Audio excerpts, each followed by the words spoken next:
আলহামদুলিল্লাহ নাহমাদুহু ওয়া নাস্তাঈনুহু ওয়া নাস্তাগফিরুহ ওয়া নাউযু বিল্লাহি মিন শুরুরি আনফুসিনা ওয়া মিন সাইয়্যাতি আ'মালিনা মান ইয়াহদিহিল্লাহু ফালা মুদিল্লা লাহু ومن يضلله فلا هادي له ونشهد أن لا إله إلا الله وحده لا شريك له ونشهد أن سيدنا ومولانا محمدا عبده ورسوله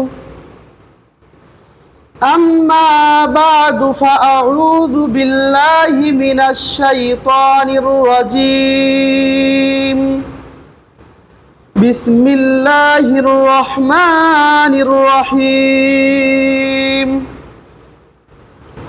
وقال الله تعالى في قرآن المجيد لن ينال الله لحومها ولا دماؤها ولكن ينال التقوى منكم وقال النبي صلى الله عليه وسلم من كان له سعة ولم يضحي فلا يقربن مصلانا أو كما قال النبي صلى الله عليه وسلم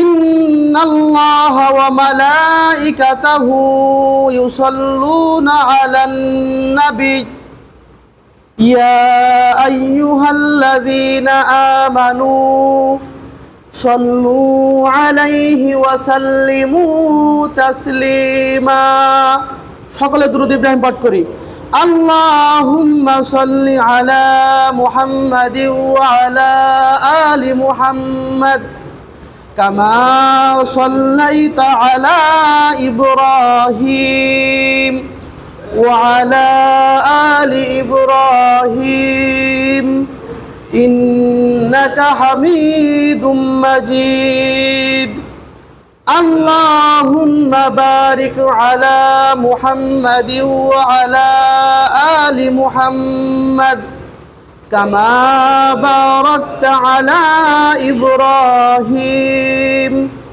وعلى آل إبراهيم إنك حميد مجيد আমরা সকলে তাকবীরে তাশরিক পাঠ করি একবার আল্লাহু আকবার লা ইলাহা ইল্লাল্লাহু আল্লাহু আকবার ওয়ালিল্লাহিল হামদ সকলে বলি আলহামদুলিল্লাহ। মহান পরওয়ারদিগারে আলম আল্লাহ জাল্লা জালালুহু ওয়া আম্মা নাওয়ালুহু আপনাকে আমাকে দুনিয়ার সমস্ত কাজ থেকে ফারেক করে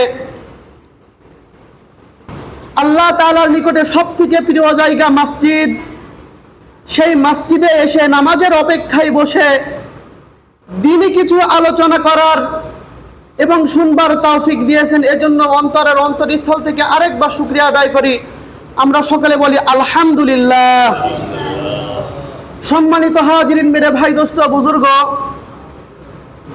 আজকে হলো 9 জিলহজ তথা আরাফার দিন। আজকে সকাল থেকে নিয়ে একটা আমল শুরু হয়েছে কি হয়নি বলেন তো? আজকে ফজরের পরের থেকে নিয়ে একটি আমল শুরু হয়েছে, আর এই আমলটি কতক্ষণ পর্যন্ত চলবে?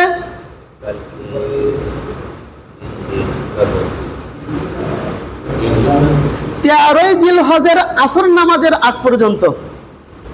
আর এই আমলটিকে কি বলা হয়? তাকবীরে তাশরিক। তাকবীরে তাশরিক বলা হয়।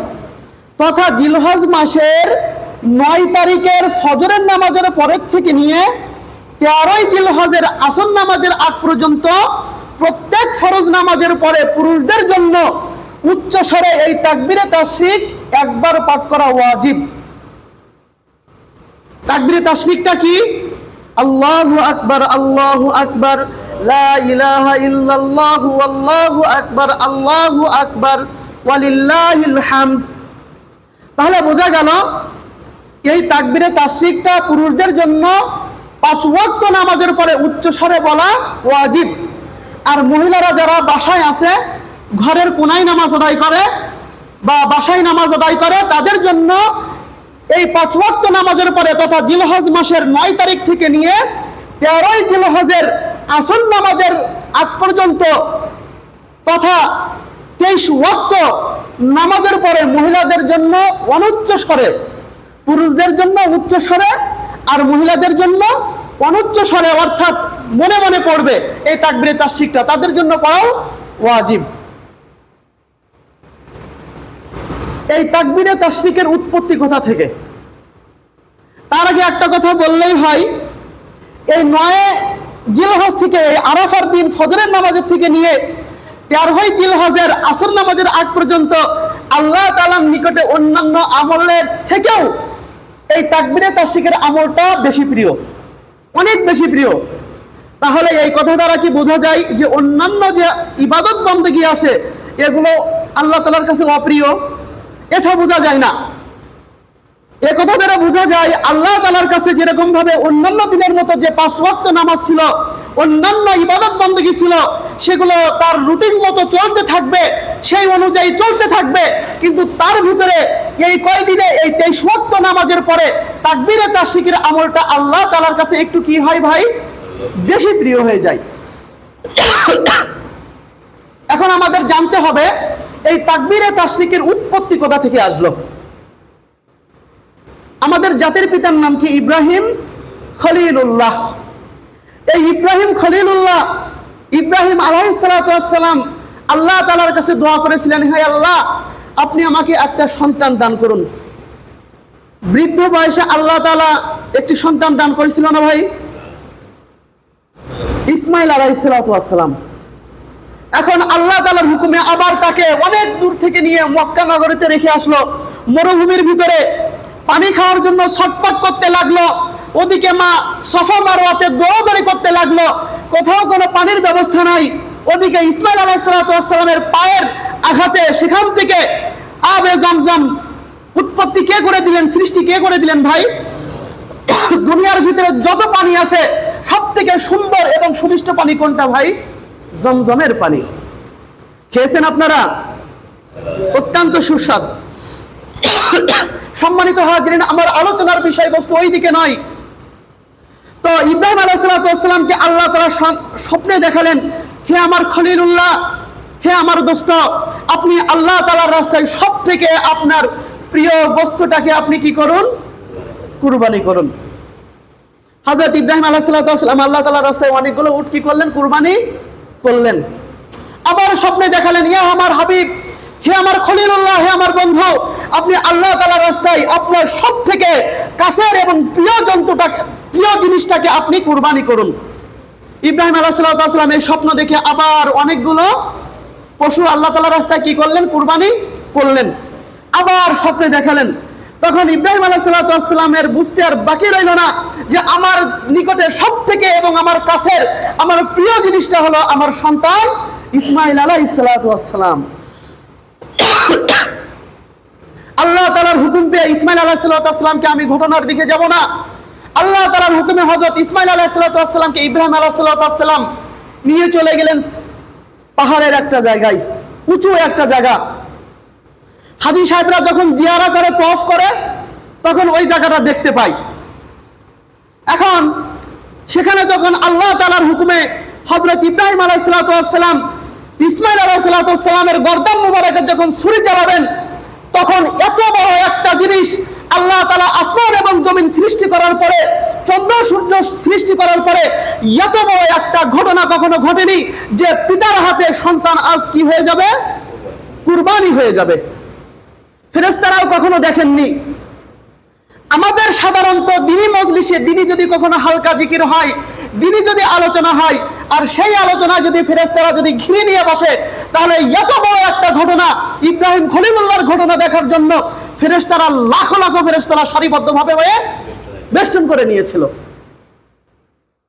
এখন যখন দেখবেন হযরত ইব্রাহিম আলাইহিস সালাম সন্তান ইসমাইলের গর্দন মুবারকে ছুরি চালিয়ে দিবেন, হযরত জিবরিল আলাইহিস সালাম এটা দেখে বললেন আল্লাহু আকবার, আল্লাহু আকবার। যখন জিবরিল আমিন এই কালিমাটা বললেন আল্লাহু আকবার, আল্লাহু আকবার, এটা শুনে সন্তান ইসমাইল আলাইহিস সালাম বললেন লা ইলাহা ইল্লাল্লাহু আল্লাহু আকবার। তাহলে কয়জনের হলো? প্রথম বললেন হযরত জিবরিল আলাইহিস সালাম, দ্বিতীয়বার বললেন হযরত ইসমাইল আলাইহিস সালাম। আর এই দুইজনের কালিমা শোনার পরে হযরত ইব্রাহিম আলাইহিস সালাম বললেন আল্লাহু আকবার ওয়ালিল্লাহিল হামদ। তাহলে তাকবীরে তাশরিক আমলটি কি একজনের নাকি তিনজনের? বলেন তো আপনারা। তাহলে বোঝা গেল তাকবীরে তাশরিকের আমলটা কতজনের? তিনজনের। হযরত জিবরিল আলাইহিস সালাম বললেন আল্লাহু আকবার, আল্লাহু আকবার। এই কালিমাটা শোনার পরে হযরত ইসমাইল আলাইহিস সালাম বললেন লা ইলাহা ইল্লাল্লাহু আল্লাহু আকবার। আর এই দুইজনের কালিমা শোনার পরে হযরত ইব্রাহিম আলাইহিস সালাম বললেন আল্লাহু আকবার ওয়ালিল্লাহিল হামদ। এই কালিমাগুলি, এই তিনজনের এই কালিমাগুলি আল্লাহ তাআলার কাছে এতই বেশি প্রিয় হয়ে গেল, এতই বেশি পছন্দনীয় হয়ে গেল যে আল্লাহ তাআলা উম্মতে মুহাম্মাদের জন্য 9 জিলহজের ফজরের নামাজ থেকে নিয়ে 13 জিলহজের আসর নামাজের আগ পর্যন্ত প্রত্যেক ফরজ নামাজের পরে পুরুষদের জন্য উচ্চ স্বরে এবং মহিলাদের জন্য অনুচ্চ স্বরে বলা কি করে দিয়েছেন? ওয়াজিব করে দিয়েছেন। আচ্ছা, এই তাকবীরে তাশরিক যদি নামাজের পরে যদি পড়তে যদি মনে না থাকে তাহলে যখনই মনে এসে যাবে পড়ে নেবেন। আর একটা বিষয় হলো এই তাকবীরে তাশরিক কি শুধু নামাজের পরে আমল? যখনই আপনারা হাঁটবেন, চলবেন, বসবেন, যখনই আপনাদের মনে আসবে এই তাকবীরে তাশরিকের আমলটা এই দিনগুলোতে একটু বেশি বেশি করবেন। আচ্ছা, তাকবীরে তাশরিকটাকে আমরা সকলে পারি তো? আরেকবার বলি আমরা আল্লাহু আকবার, আল্লাহু আকবার, লা ইলাহা ইল্লাল্লাহু আল্লাহু আকবার, আল্লাহু আকবার ওয়ালিল্লাহিল হামদ। আচ্ছা, কুরবানি কি জিনিস আমাদের এখন এটা একটু জানতে হবে। কুরবানির অর্থ হলো ত্যাগ করা। কুরবানির অর্থ কি করা? ত্যাগ করা। আল্লাহ তাআলা পবিত্র কোরআনের ভিতরে বলতেছেন লান তানালুল বিররা হাত্তা তুনফিকুন মিম্মা তুহিব্বুন, লান তানালুল বিররা হাত্তা তুনফিকুন মিম্মা তুহিব্বুন। আল্লাহ তাআলা বলতেছেন তোমরা ততক্ষণ পর্যন্ত তোমরা কল্যাণ এবং কামিয়াবি অর্জন করতে পারবে না যতক্ষণ পর্যন্ত তোমরা আল্লাহ তাআলার রাস্তায় তোমার সবথেকে কাছের জিনিসটাকে, সবথেকে আপন জিনিসটাকে যদি তোমরা আল্লাহ তাআলার রাস্তায় সদকা না করো ততক্ষণ পর্যন্ত তোমরা কি হতে পারবে না? কল্যাণ এবং কামিয়াবি অর্জন করতে পারবে না। এই আয়াতটা যখন অবতীর্ণ হলো তখন আবু তালহা রাদিয়াল্লাহু তাআলা আনহু রাসূল আকরাম সাল্লাল্লাহু আলাইহি সাল্লামকে বলতেছেন ইয়া রাসূলুল্লাহ, আমার সবথেকে কাছের একটি বাগান হলো মদিনাতে সবথেকে বড় খেজুর বাগান। এই আয়াত অবতীর্ণ হয়েছে, আমার সবথেকে কাছের জিনিস হলো এই বাগানটি, আমি আল্লাহ তাআলার রাস্তায় এই বাগানটি আমি সদকা করে দিতে চাই।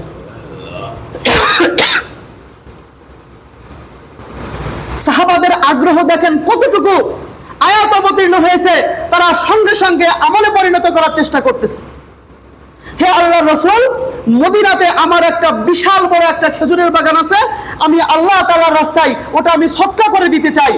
তখন আল্লাহর রাসূল বলতেছেন হে আবু তালহা, তুমি ওটা সম্পূর্ণ সদকা না করে তুমি সেখান থেকে আংশিক কিছু অংশ তুমি আল্লাহ তাআলার রাস্তায় সদকা করে দাও। বলল না হে আল্লাহর রাসূল, আমার কাছে সবথেকে প্রিয় জিনিস হলো এই বাগানটি, আমি সম্পূর্ণ ধরেই আমি আল্লাহ তাআলার রাস্তায় সদকা করে দিতে চাই। তখন আবু তালহাকে বললো হে আবু তালহা, তাহলে তুমি এই বাগানটিকে তুমি তোমার কাছের সবথেকে নিকটতম যারা আত্মীয় আছে, গরিব দুঃখী আছে, তাদের ভিতরে তুমি বন্টন করে দাও, তাদেরকে তুমি সদকা করে দাও, তাহলে তোমার সদকাটাও কবুল হয়ে যাবে আর তোমার আত্মীয় স্বজন কাছের লোক যারা আছে তাদেরও কি হয়ে যাবে? প্রয়োজন মিটে যাবে। এই পরিলক্ষিতে হযরত ইব্রাহিম আলাইহিস সালাম কি করলেন? নিজের সবথেকে কাছের, নিজের সবথেকে চক্ষু শীতল বাচ্চা, বৃদ্ধ বয়সে আল্লাহ তাআলার কাছে দোয়া করে কান্নাকাটি করে একটা পুত্র পেলেন। সেই পুত্রটাকেও আল্লাহ তাআলার রাস্তায় রাজি খুশি করার জন্য, আল্লাহকে সন্তুষ্টি করার জন্য কি করে দিলেন? আল্লাহ তাআলার রাস্তায় কুরবানি করে দিতে নিয়ে গেলেন। কিন্তু আল্লাহ তাআলা জান্নাত থেকে একটি প্রাণী পাঠিয়ে দিয়ে তার জায়গায় রেখে দিলেন। আর আল্লাহ তাআলার কাছে এই আমলটি এতই বেশি প্রিয় হয়ে গেল যে উম্মতে মুহাম্মাদের জন্য এই আমলটি, এই কুরবানি জিনিসটি কি হয়ে গেল? ওয়াজিব হয়ে গেল।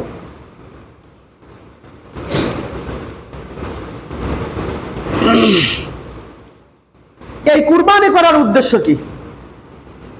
এই যে আমরা কুরবানি করব, এই কুরবানি করার উদ্দেশ্য কি? আল্লাহ তাআলা পবিত্র কুরআনে কারীমের ভিতরে বলেন, লা ইয়ানালাল্লাহা লুহুমুহা ওয়ালা দিমাউহা ওয়ালাকি ইয়ানালুত তাকওয়া মিনকুম। আল্লাহ তাআলা বলতেছেন, তোমরা যে তোমাদের কুরবানির যে পশুটাকে তোমরা জবাই করো, এই কুরবানি পশুর রক্ত, হাড্ডি, চামড়া, গোশত কোনো কিছুই আমার নিকটে পৌঁছায় না। তোমরা যে 10 জন 5 জন মিলে শক্ত করে ধরে তোমরা যে বড় যে এই প্রাণীটাকে তোমরা জবাই করো, জবাই করার পরে যে এর রক্ত হয়, এর চামড়া হয়, এর গোশত হয়, এগুলো কোনোটাই আমার নিকটে পৌঁছায় না। বাজার থেকে যখন গরু কিনে নিয়ে আসা হয়, তখন গরুকে মালা পরিয়ে নিয়ে আসো, লোকেরা জিজ্ঞাসা করে যে তুমি ভাই কত দিয়ে কিনে নিয়ে আসছো? তখন বলে যে 2 লাখ টাকা দিয়ে কিনে নিয়ে আসছি। 1 লাখ টাকা নিয়েছে, এরকম বলা হয় কি বলা হয় না? বলতেছে যে তোমরা হাটের থেকে যে প্রাণীটাকে কিনে নিয়ে আসো এত টাকা দিয়ে, আবার জবাই করার সময় তোমরা 8 জন অনেক বড় পশু ধরে জবাই করতে পারো না, অনেকে মিলেই জবাই করো, তো তোমাদের এই পশুর রক্ত, হাড্ডি, চামড়া, গোশত এগুলো কোনোটি আমার নিকটে পৌঁছায় না। ওয়ালাকি ইয়ানালুত তাকওয়া মিনকুম।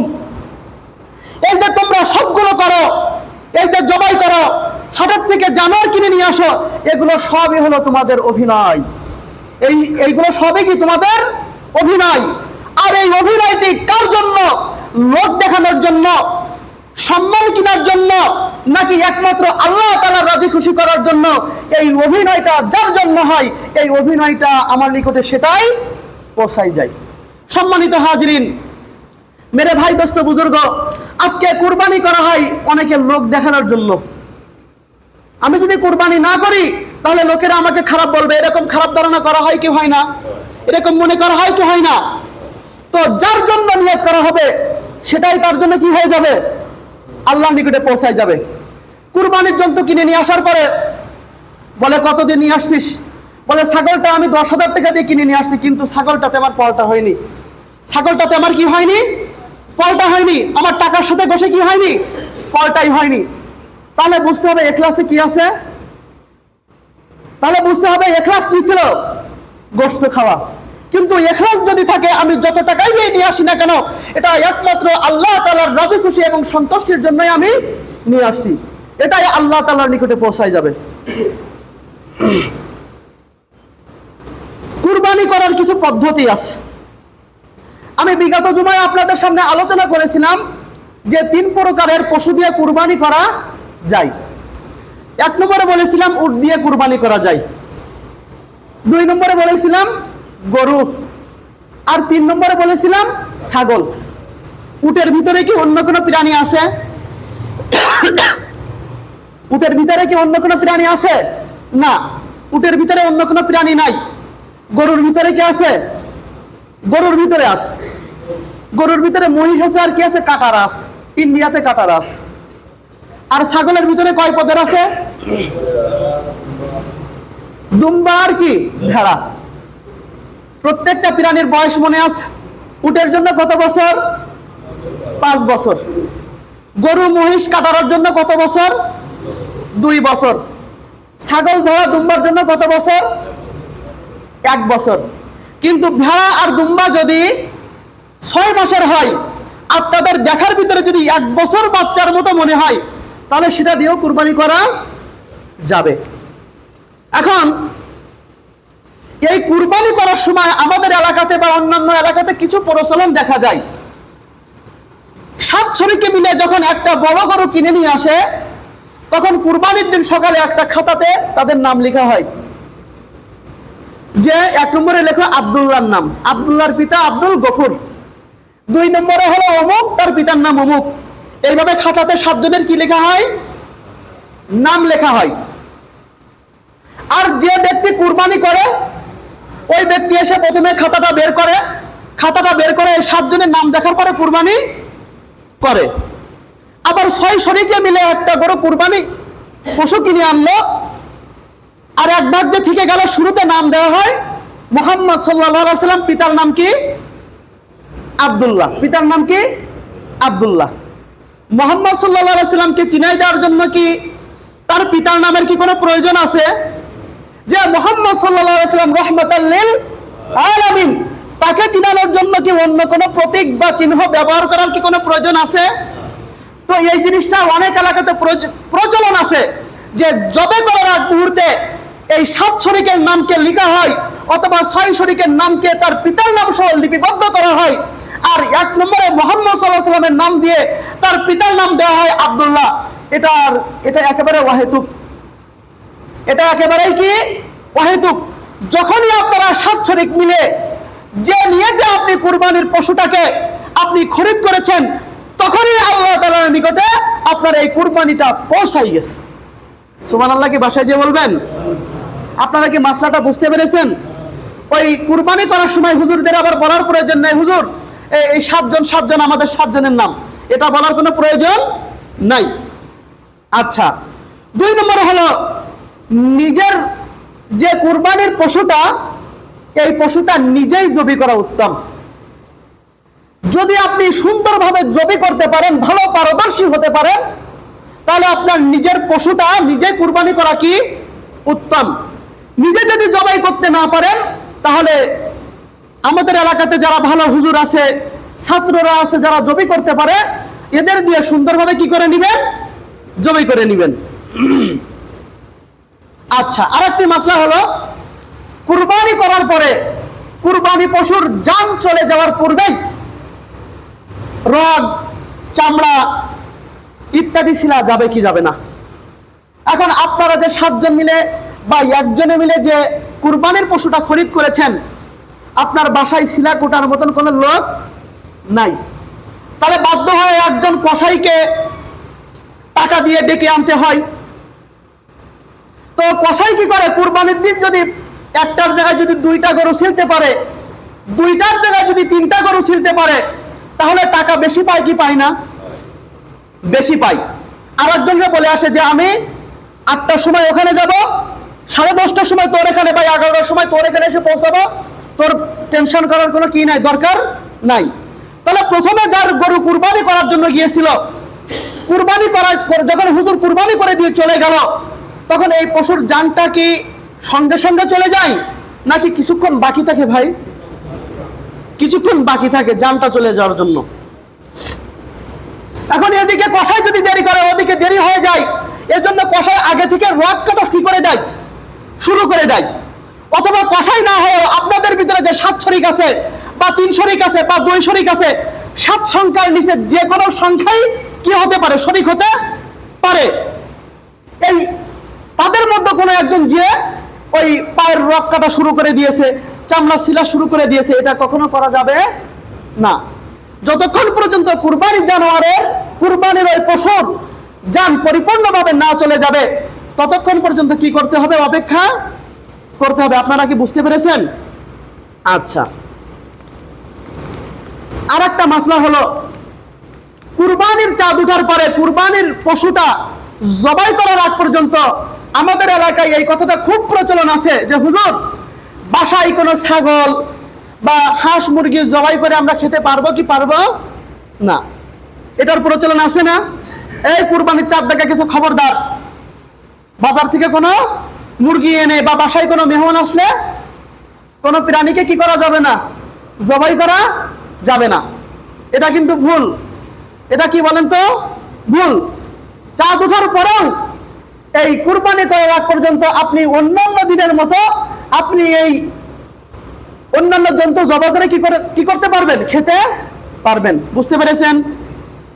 আচ্ছা, কুরবানির দিন সর্বপ্রথম কুরবানির গোশত দিয়ে খাওয়াই সুন্নাত। এখন এটা আমাদের কিন্তু সম্ভব হয় না, কারণ 7 শরিকি মিলে যদি আমরা জবাই করি তাহলে এই গোশত ছিলতে কুটতেই তো কি হয়ে যায়, আসর হয়ে যায়। এটা সম্ভব তখনই হয় যদি আপনি নিজে যদি একটা পশুকে যদি কুরবানি করেন, তাহলে সিলার পরে ওখান থেকে 1 কেজি গোশত বা 2 কেজি গোশত কি করা, বাসায় কি করা, পাঠিয়ে দেওয়া। কিন্তু যখন 7 শরিকি মিলে বা 3 শরিকি মিলে এটা করা হয়, তখন এটা কিন্তু কি হয় না, সম্ভব হয় না। আচ্ছা, 7 শরিকি মিলে যখন আপনারা একটা পশু কুরবানি করলেন, কুরবানি করার পরে এই কুরবানিকৃত পশুর কলিজাটাকে আলাদা করতে হবে, সলিড গোশতটাকে আলাদা করতে হবে, হাড্ডি গোশতটাকে কি করতে হবে, আলাদা করতে হবে। আর এই 7 শরিকের ভিতরে সুন্দরভাবে মিটার দিয়ে, স্কেল দিয়ে এমন ভাবে ওজন করতে হবে যেন 1 টুকরো গোশতের ভিতরে কি না থাকে, কারচুপি না থাকে। যদি 1 টুকরো গোশতের ভিতরে যদি কারচুপি থেকে যায়, যদি কম বেশি হয়ে যায়, তাহলে বুঝতে হবে ওখানে গোশত খাওয়ারই কি ছিল, নিয়ত ছিল, একমাত্র আল্লাহ তাআলার জন্য ইখলাস ছিল না। আপনারা কি বুঝতে পেরেছেন? আচ্ছা, এই 7 শরিকে মিলে যখন গোশত কাটাকাটি হয়ে গেল, ভাগাভাগি হয়ে গেল, তখন এই গোশতগুলোকে 3 ভাগে ভাগ করা মুস্তাহাব। কয় ভাগে ভাগ করা মুস্তাহাব? আল্লাহ তাআলা আপনাকে কুরবানি করার সামর্থ্য দিয়েছে, আপনার পাড়া প্রতিবেশীদের ভিতরে অথবা আপনার আত্মীয় স্বজনের ভিতরে অনেক গরিব গুরাবা মিসকিন আছে কি আছে না? তারা তো কুরবানি করতে পারেনি। এজন্য আপনার ভাগে যতটুকু গোশত আসে, উদাহরণস্বরূপ আপনার ভাগে গোশত এসেছে 9 কেজি। কত কেজি? 9 কেজি গোশত এসেছে। এই 9 কেজি গোশতটাকে আপনি 3 ভাগে ভাগ করবেন। প্রথমে 1 ভাগ নিজের জন্য, দ্বিতীয় 1 ভাগ আপনার পাড়া প্রতিবেশী যারা ছিল, যারা কুরবানি করতে পারেনি তাদের জন্য, আর 1 ভাগ হলো আত্মীয় স্বজন, আপনার বোন, আপনার ভাগ্নিরা বা অন্যান্য আত্মীয় স্বজন যারা আছে, ফুফুরা আছে, ইত্যাদিরা আছে, যারা কুরবানি করতে পারেনি, আর 1 ভাগ তাদের জন্য। খবরদার, নিজেরা যেন সকল গোশত খেয়ে নিয়েন না। আমার কথা বুঝতে পেরেছেন? আচ্ছা, এই গোশত শিলা কাটার পরে যে চামড়াটা থেকে যায়, এই চামড়ার হুকুম কি? এই কুরবানির যে পশুটা আপনি জবাই করেছেন, জবাই করার পরে তার প্রত্যেকটি অঙ্গ প্রত্যঙ্গের মালিক হলো আপনি। গোশত যেরকম ভাবে আপনি খেতে পারবেন, অন্যান্য জিনিস যেরকম ভাবে আপনি খেতে পারবেন, যে জিনিসগুলো খাওয়া জায়েজ নাই, ঠিক তেমনি ভাবে এই চামড়াটাকে যদি আপনি নিজের কাজে ব্যবহার করেন, প্রসেসিং করে, দাবাগাত করে, তাহলে আপনি আপনার নিজের কাজে ব্যবহার করতে পারবেন। কিন্তু আমাদের বাংলাদেশে এই চামড়াকে প্রসেসিং করার মতো এবং দাবাগাত দেওয়ার মতো কোনো সিস্টেম নাই। সেজন্য আমরা কি করি, এই চামড়াটাকে বিক্রি করে দিই। চামড়াটাকে বিক্রি করে দেওয়ার পরে এই অর্থ নিজের জন্য ব্যবহার করা যাবে, তাই না বলেন? ব্যবহার করি আমরা? ব্যবহার করা যাবে না। এই কুরবানিকৃত পশুর এই চামড়াটাকে আমরা বিক্রি করে দিই, আর বিক্রি করে দেওয়ার পরে যে টাকাটা থাকে, সেই টাকাটা গরিব মিসকিনদের ভিতরে কি করে দিতে হবে, সদকা করে দিতে হবে। অনুরূপভাবে যদি আপনি এই কুরবানিকৃত পশুর গোশতটাকে বিক্রি করে দেন, আপনার টাকার প্রয়োজন হয়েছে, আপনি এখান থেকে 5 কেজি গোশত কি করে দিলেন, বিক্রি করে দিলেন, এটা কিন্তু জায়েজ হবে না। আর যদি আপনি বিক্রি করে দিয়েই থাকেন, তাহলে এই যত টাকা আপনি বিক্রি করে দিয়েছেন, এই বিক্রি করার টাকা কি করতে হবে, গরিবদের ভিতরে সদকা করে দিতে হবে। আপনারা কি বুঝতে পেরেছেন? আচ্ছা আচ্ছা, পুরো পরিবার থেকে একজন কুরবানি করলে হয়ে যাবে, নাকি ওই পরিবারের ভিতরে আরো সমর্থবান কুরবানি করার মতন সমর্থবান আছে, নাকি সকলে মিলে কুরবানি করতে হবে? এই বিষয়টা আমি বিগত জুমায় আমি আলোচনা করছিলাম যে আপনার উপরে কুরবানি ওয়াজিব, এবং আপনার স্ত্রীরও কিছু স্বর্ণ বা রূপা আছে, যে স্বর্ণ এবং রূপাকে যদি মিশ্রণ করা হয়, দাম ধরা হয়, তাহলে নিসাব পরিমাণ মালের সম্পদ পরিমাণ হয়ে যাচ্ছে। তাহলে সমর্থবান স্ত্রী হয়ে গেল কি গেল না? আমার কথাগুলো একটু বোঝার চেষ্টা করেন। একই পরিবারের ভিতরে যদি কুরবানি করার মতন সামর্থ্য যদি একাধিক ব্যক্তি রাখে, তাহলে একজন ব্যক্তির পক্ষ থেকে কুরবানি করলে কি কুরবানি হয়ে যাবে, নাকি সকল ব্যক্তির পক্ষ থেকে কুরবানি করতে হবে? উত্তর হলো, এই মাসালাটার ভিতরে ইখতিলাফ আছে, এই মাসালাটার ভিতরে মতবিরোধ আছে। কিছু কিছু ফুকাহে কেরামগণ বলেন একই পরিবারের ভিতরে যদি একাধিক ব্যক্তি কুরবানি করার সামর্থ্য রাখে তাহলে একজন ব্যক্তির পক্ষ থেকে কুরবানি করলে কুরবানি আদায় হয়ে যাবে। তাদের দলিল হলো মেহনাব ইবনে সুলাইম রাদিয়াল্লাহু তাআলা বলেন নাহনু ওকুফুন মা রাসূলিল্লাহ সাল্লাল্লাহু আলাইহি ওয়াসাল্লাম বিআরাফাত। এই মেহনাব ইবনে সুলাইম বলেন নাহনু ওকুফুন মা রাসূলিল্লাহ সাল্লাল্লাহু আলাইহি ওয়াসাল্লাম বিআরাফাত। 9 জিলহজ আরাফার দিন আমরা রাসূল আকরাম সাল্লাল্লাহু আলাইহি ওয়াসাল্লামের সাথে ছিলাম। 9 জিলহজ আরাফার দিন আমরা রাসূল আকরাম সাল্লাল্লাহু আলাইহি ওয়াসাল্লামের সাথে ছিলাম। পালা রাসূল আকরাম সাল্লাল্লাহু আলাইহি ওয়াসাল্লাম বললেন ইয়া আইয়ুহান নাস, হে লোক সকল। রাসূল আকরাম সাল্লাল্লাহু আলাইহি ওয়াসাল্লাম নিজের সাহাবাদেরকে খিতাব করে বললেন ইয়া আইয়ুহান নাস, হে লোক সকল, ইন্না আলা কুল্লি আহলি বাইতিন ফি কুল্লি আমিন উযহিয়া। প্রত্যেক পরিবারের পক্ষ থেকে একটি কুরবানি করলেই যথেষ্ট হয়ে যাবে। এই হাদিস দ্বারা বোঝা যায় যে প্রত্যেক পরিবারের পক্ষ থেকে একটি মাত্র কুরবানি করলে কুরবানি কি হয়ে যায়? আদায় হয়ে যায়। ইন্না আলা কুল্লি আহলি বাইতিন ফি কুল্লি আমিন উযহিয়াতান, যে প্রত্যেক বছরে কুরবানির দিনে একটা পরিবারের পক্ষ থেকে একটি মাত্র কুরবানি করলে কি হয়ে যায়? যথেষ্ট হয়ে যায়। চাই ওই পরিবারের ভিতরে একাধিক ব্যক্তি সমর্থবান থাকুক অথবা না থাকুক। এটা হলো কিছু কিছু ফুকাহে কেরামের অভিমত। তারা এই মাসালা এই হাদিসের উপরে একমত পোষণ করেন।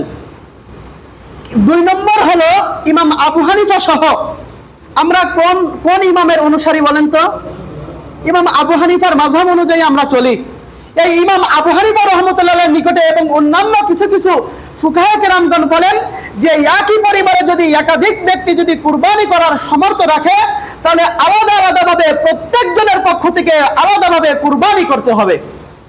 তাদের দলিল হলো মান কানা লাহু সাআতুন ওয়া লাম ইউযাহি ফালা ইয়াকরাবান্না মুসাল্লানা।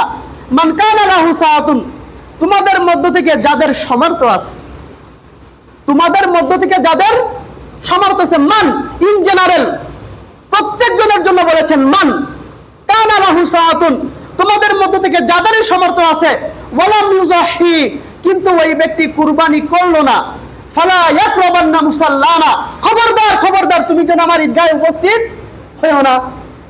এই হাদিস দলিল হিসাবে নিয়েছে ইমাম আবু হানিফা সহ অন্যান্য ফুকাহে কেরামগণ। তাহলে বোঝা যায় আর এই বাংলাদেশে এটার উপরেই আমল করা হয় এবং আমরা এই মাসলাই দিয়ে থাকি। তাহলে বোঝা গেল একই পরিবারের ভিতরে যদি একাধিক ব্যক্তি যদি কুরবানি করার সামর্থ্য রাখে তাহলে আলাদা আলাদাভাবে কি করতে হবে? কুরবানি করতে হবে। আমি 1 মিনিটের ভিতরে ছেড়ে দিচ্ছি। আগামীকাল হলো ঈদুল আজহা। আগামীকাল কি ভাই? ঈদুল আজহা, পবিত্র ঈদুল আজহা। এই দিন সকালে আমাদের জন্য কিছু কিছু করণীয় আছে কি নাই? আছে। এই ঈদুল আজহার দিন খুব সকালে উঠে আমরা ফজরের নামাজ জামাতের সহিত কি করব? আদায় করব। আদায় করার পরে আমরা বাসায় গিয়ে ঈদের জামাতের যে সময়টা আছে এই সময়ের পূর্ব মুহূর্তে যে কিছু কিছু আলোচনা শোনার দরকার পড়ে কি পড়ে না বলেন তো? দরকার পড়ে। আপনারা ঠিক তার আগ মুহূর্তে সুন্দরভাবে গোসল করে আপনারা আপনাদের পোশাকদের ভিতরে যে পোশাকটা সব থেকে সুন্দর, যদি নতুন পোশাক থাকে সেই পোশাকটা পরিধান করা সুন্নাত। যদি নতুন পোশাক না থাকে তাহলে আপনার পোশাকের ভিতরে যে পোশাকটা একটু সুন্দর বেশি এই পোশাকটা আপনি কি করবেন? পরিধান করবেন। পরিধান করার পরে যদি আপনার আতর থাকে একটু আতর লাগানো কি ভাই? সুন্নাত। আতর লাগানোর পরে ঈদুল আজহার দিন তো সকালে কিছু খেয়ে যাবেন, তাই না? একটু মিষ্টি বা খেজুর খেয়ে যাবেন না? খেয়ে যাবেন না? ঈদুল আজহার দিন সকালবেলায় আপনারা না খেয়ে যাওয়া সুন্নাত। আর ঈদুল ফিতরের দিন কিছু মিষ্টি জাতীয় জিনিস খেয়ে যাওয়া কি সুন্নাত। তাহলে কোনো কিছু না খেয়ে যাবেন। যে রাস্তা দিয়ে আপনি ঈদগাহে যাবেন আপনি যাওয়ার সময় উচ্চ স্বরে আপনারা সবাই বলেন আল্লাহু আকবার, আল্লাহু আকবার, লা ইলাহা ইল্লাল্লাহু, আল্লাহু আকবার, আল্লাহু আকবার, ওয়ালিল্লাহিল হামদ। এই তাকবীরটা জোরে জোরে পড়তে পড়তে যাবেন। ঈদের নামাজ হয়ে যাওয়ার পরে যখন আপনি আসবেন আরেক রাস্তা দিয়ে আসবেন আর এই তাকবীরে তাশরিকটা জোরে জোরে পড়তে পড়তে আসবেন। যদি 2টা রাস্তা না থাকে যাওয়ার সময় যে সাইড দিয়ে যাবেন আসার সময় অপর সাইড দিয়ে আসবেন। আপনারা কি বুঝতে পেরেছেন? আর কুরবানির নামাজ আদায় করে এসে কুরবানির এই পশুটাকে জবাই করা কি সুন্নাত। তারপরে যদি জবাই করার পরে যদি নিজের একাকী পশু হয়, তাহলে সেখান থেকে কিছু গোশত সর্বপ্রথম বাসায় পাঠিয়ে দিবেন। বাসায় পাঠিয়ে দেওয়ার পরে ওই গোশত দিয়ে খানা খাবেন। আপনারা কি বুঝতে পেরেছেন? আল্লাহ তাআলা আমাদের সকলকে এই কুরবানির যে আলোচনাটুকু করা হলো, সর্বপ্রথম আমাকে, তারপরে আপনাদের সকলকে এই মাসলা অনুযায়ী আমল করার তৌফিক দান করুক। ওয়া মা